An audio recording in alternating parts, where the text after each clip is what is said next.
Yo, what's going on, guys? Welcome back. Today we are doing relevant. So this is a video that I actually am excited to do because the way they laid it out, I really like the way they laid it out. So they said here that to use this as a penetration test, to actually mimic a penetration test. This is one of the weekly live stream CTFs that we did. We do a weekly one every day or every week in the Discord. And this one we did last week, and I'm super excited about it because one thing I really like about this one is that we actually walked through it as if it was a real pen test, right? So we documented all the vulnerabilities, not just this simple boot to root type situation. So that's why I like it. I think you guys should also do the same. I think you should really take your time and do this from start to finish as a real pen test, because there's multiple vulnerabilities on this machine and not all of them are going to get you anywhere. So we're going to go through them, but we're not going to do all the reporting and all that stuff because that video would be hours long, and that's what the live streams are for. So before we get started, hit that like button, hit that sub button. It's free for you guys. It takes 2 seconds, but it helps out tremendously. It's the only way I can possibly grow and keep doing content like this. So let's go ahead and get into it. First things first, we know that we have user flag and a text flag, or in a root flag. I know you guys can't see this because I moved my camera down here so you can see over here. But there is a user flag and a root flag, and that's pretty much all the information we get. So we're going to go ahead and do a quick nmap scan. Now, I'll tell you, I'm not going to do an nmap scan for all ports like that. And let's make this a little bit bigger for you guys. Okay, I'm not going to do an all ports nmap scan. Normally I would, and you do need to do that on this box to make it, to find these ports. But I already know what ports are up and open, and so I'm just going to do them on those ports themselves. The reason I'm doing that is pretty simple. I need to make sure that 100% that we have time to do this. If you do a port scan that with all ports, it's going to take, I mean, you're going to be here for 45 minutes on these boxes. So we're going to go ahead and say, first thing we want to do is the ports, and the ports we're going to do is 80, 135. These are the ports that are open, so if you do a regular port scan, you'll find these.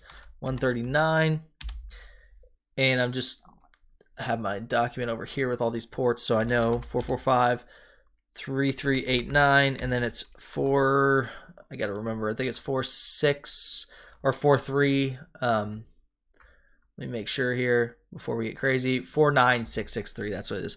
49663. 49667 and 49669. Now, these are the ports that are open, so I'm going to actually do .4.128. I'm going to do a port scan on them with script and version number. Now, the reason I'm doing this is so that we actually don't have to sit here while it does every single port, because it would take a very long time. Now, while we're waiting for these port scans, we already know that port 80 is open. I'm telling you, port 80 is open. So let's go to it and see what we get, if we can get Firefox to open. Now, like I said, this is something that you would want to be documenting as a real pen test. So what you would do is detail all the findings, not just the way that you got into the box. And I typed 128, but for some reason it didn't work. There we go. All right, and these boxes are a little slow, so I apologize, but we are going to get through it, I promise. If it loads. Okay, it went to HTTPS there, which is not what I wanted. There we go. So we've got the default IIS page. So this is, if you were going to stand up a web server, the default page, there's nothing there. Now, what this tells me is right away, this would be at least an informational finding at best. And the reason is, if you have a default page, either A, you don't need that page up, or B, you have something that you didn't configure very well, right? You shouldn't have this default page. It just screams to attackers, hey, I'm not very good as an admin. Keep digging. Now, one thing I'll say is the next step would be to use GoBuster, Dirbuster, something like that on these machines, or I mean on this website, to see if maybe they're hosting something on the other side. The other big piece I would do here is I would actually do virtual host discovery. So I would actually try and figure out, is there, if this was a domain, obviously it's just an IP, but if this was a domain, what other domains are here, and also what other virtual hosts are here. But for this case, we know that, okay, this isn't in play. The reason I say it's not in play is because I know what port is already going to be used to do it. So you guys to mess around with the ports that aren't and find the vulnerabilities and report them on your pen test. I'm showing you how to get the user and the root flag. So as you can see, here's the Nmap scan reports. We got port 80, and you can see we have just regular Microsoft IIS. Looks like we have SMB. Let's see what else we have. Looks like we have another HTTP server, so 49663. So let's look at that one first. Ooh, interesting. So it's another IIS server, but it's another default page. This one, I will tell you, if you use GoBuster or Dirbuster, you will find the network share that we're looking for, and that is what we would do. But the reason I'm not going to do that is because we actually find it a different way, and I'll show you.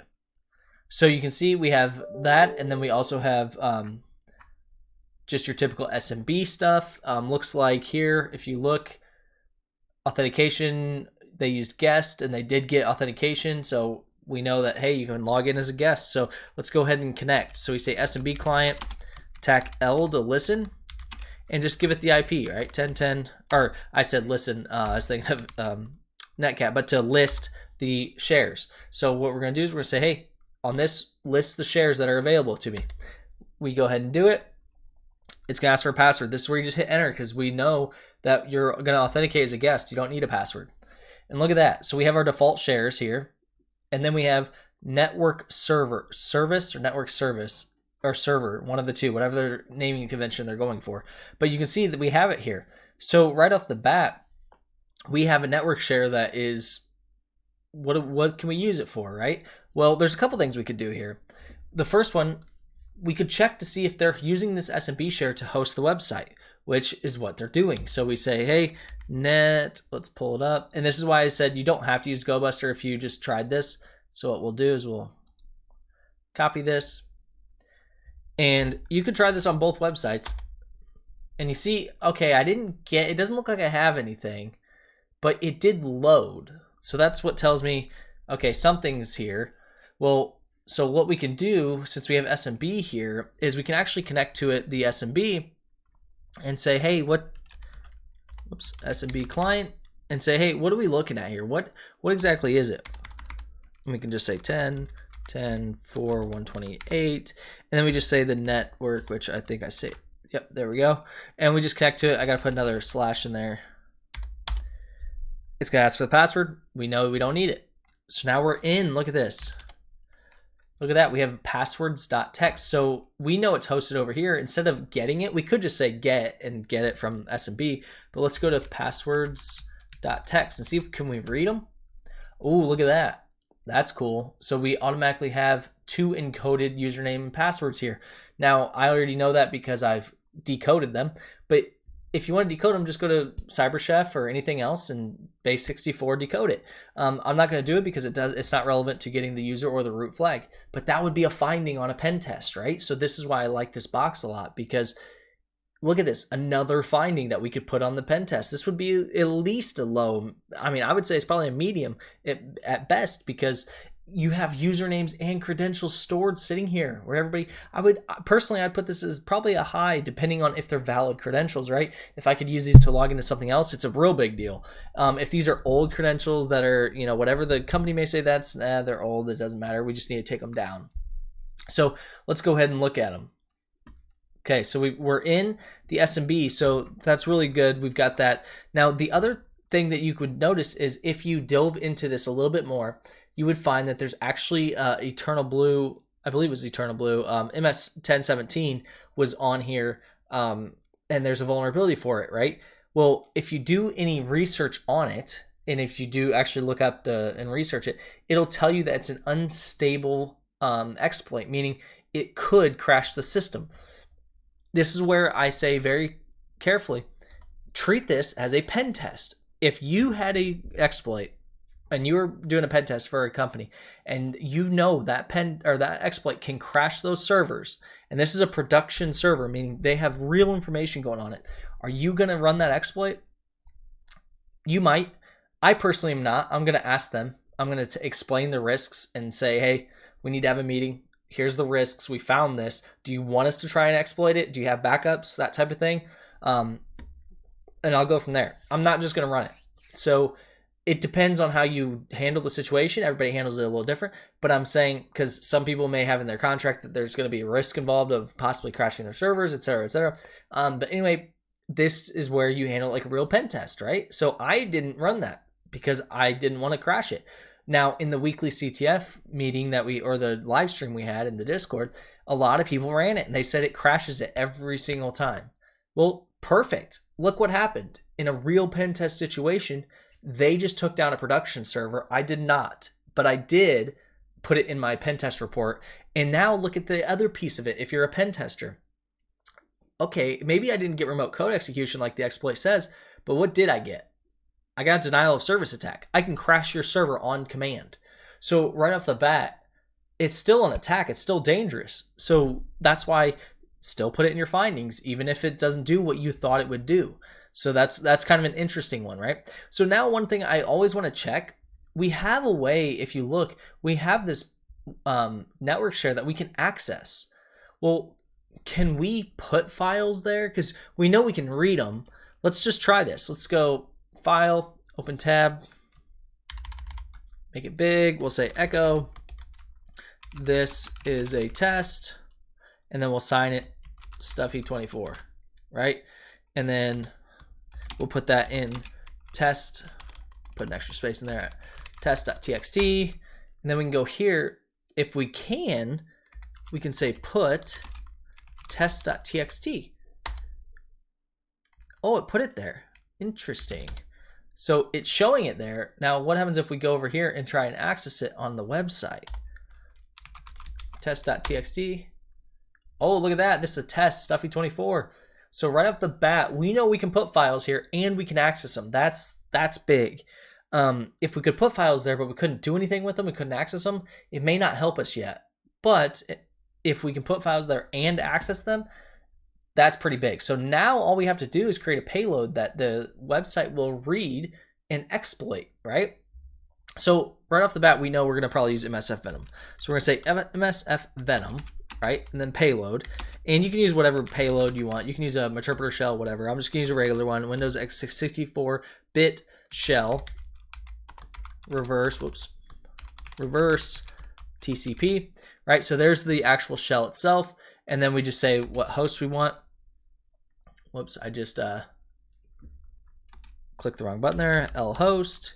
And then we're going to say equals. And here we're just going to put our IP, which you can see our IP right here is 10, 10, 87, 83. Okay. And then L port. Excuse me.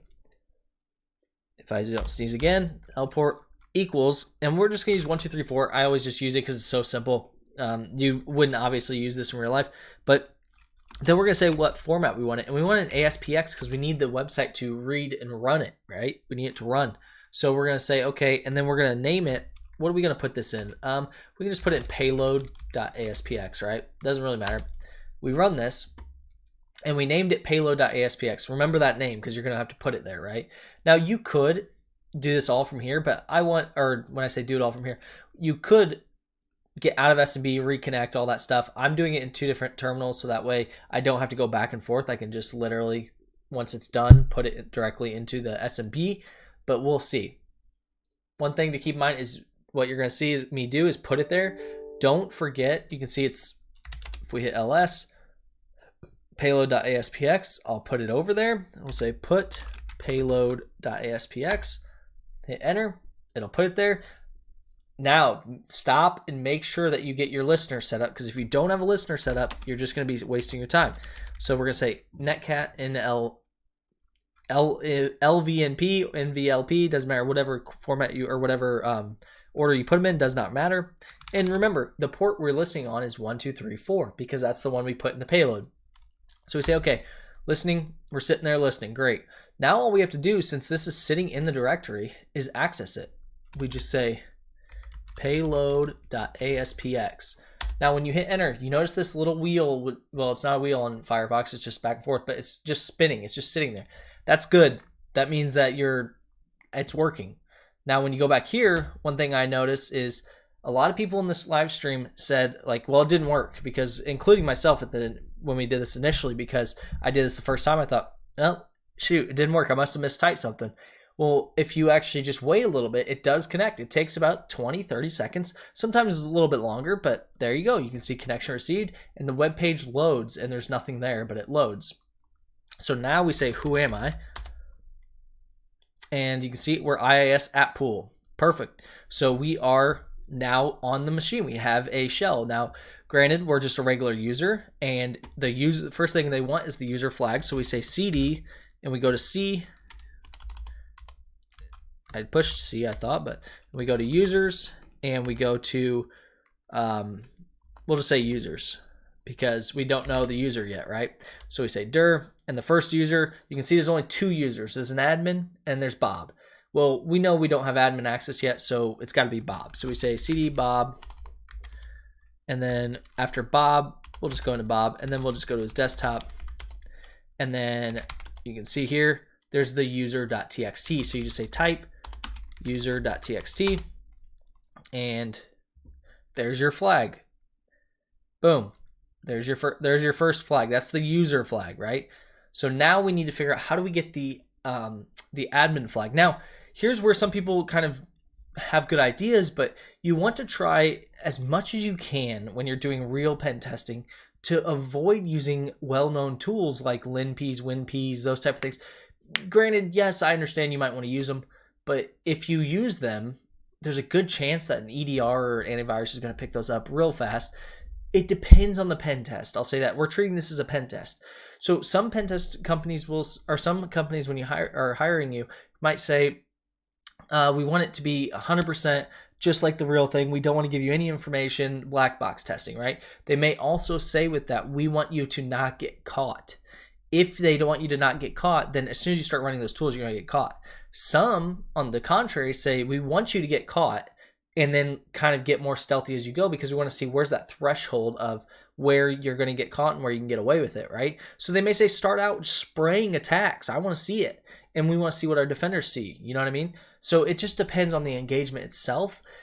So yes, you could upload WinPs to this server and try and run it and things, but there's just simple commands you can run too that are just kind of like Linux privilege escalation, sudo tac L, those type of things. This is a Windows server, so all we have to do is say who am I /priv. This is going to tell you what privileges you have, and you can see one of the big ones we have enabled here is impersonate privilege.